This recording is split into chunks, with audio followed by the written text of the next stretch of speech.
तारीख 18 जून 2024, वक्त शाम के 6:41 और जगह दिल्ली के राजौरी गार्डन इलाके का बर्गर किंग रेस्टोरेंट। करीब 10-15 कस्टमर के बीच इसी रेस्टोरेंट की एक टेबल पर एक लड़की अपने दोस्त के साथ बैठी थी। लड़की मोबाइल पर अपने दोस्त को कुछ दिखा रही थी कि तभी रेस्टोरेंट में दो शख्स दाखिल होते हैं।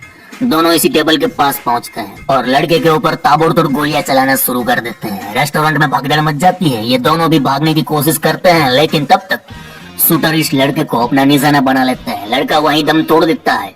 भरी भीड़ के बीच एक रेस्टोरेंट में हुई इस फायरिंग से देश की राजधानी दहल उठी। इस घटना के कुछ समय बाद भारत से 8,500 किलोमीटर दूर सरहद पार के एक देश से इस हत्याकांड की जिम्मेवारी ली जाती है और अपने दुश्मन को चेतावनी भी दी जाती है कि उनका भी इसी तरह का अंजाम होगा। अपने विरोधी गुट को धमकी देने वाले इस गैंगस्टर का नाम है हिमांशु भाऊ, जो अपने पंटरों के जरिए दिल्ली और हरियाणा में ताबड़तोड़ वारदात को अंजाम दिलवा रहा है। उसने दिल्ली, हरियाणा, पंजाब और राजस्थान में गैंगस्टर लॉरेंस बिश्नोई के दुश्मनों से भी हाथ मिला लिया है। आज पूरे एशिया में गैंगस्टर लॉरेंस बिश्नोई का काला साम्राज्य मसल पावर और डर के बलबूते खड़ा हो चुका है। हिंदुस्तान में गैंगस्टर लॉरेंस बिश्नोई एक ऐसा नाम है जिसको चाहने वालों की तादाद भी बहुत बड़ी है। वहीं हजारों बदमाश उसके गैंग में काम करते हैं। देश के सबसे बड़े डॉन लॉरेंस बिश्नोई को टक्कर देने को आ गया है। नाम हिमांशु भाऊ।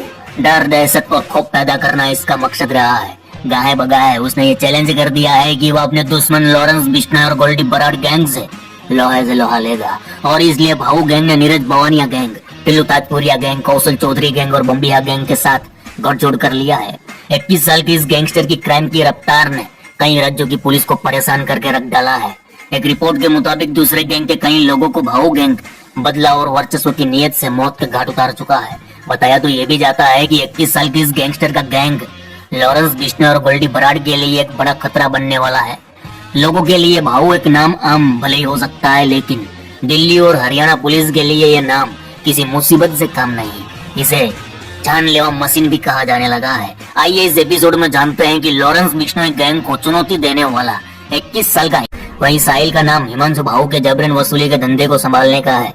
रे बाबा, हिमांशु भाऊ का नाम आज देश के टॉप 5 गैंगस्टर में शामिल है। उसके काले कारनामों की लिस्ट लंबी है। मंगलवार को जब दिल्ली के राजौरी गार्डन में एक रेस्टोरेंट के भीतर दिन दहाड़े फायरिंग कर एक व्यक्ति की हत्या हुई तो इसकी जिम्मेवारी हिमांशु भाऊ ने ही ली। हिमांशु ने सोशल मीडिया पर लिखी अपनी पोस्ट में कहा, आज राजौरी गार्डन दिल्ली में जो हत्या हुई है उसकी जिम्मेवारी मैं, हिमांशु भाऊ और नवीन बाली लेते हैं। हमारे भाई शक्ति दादा के मर्डर में इसका हाथ था और उसका बदला आज पूरा हुआ।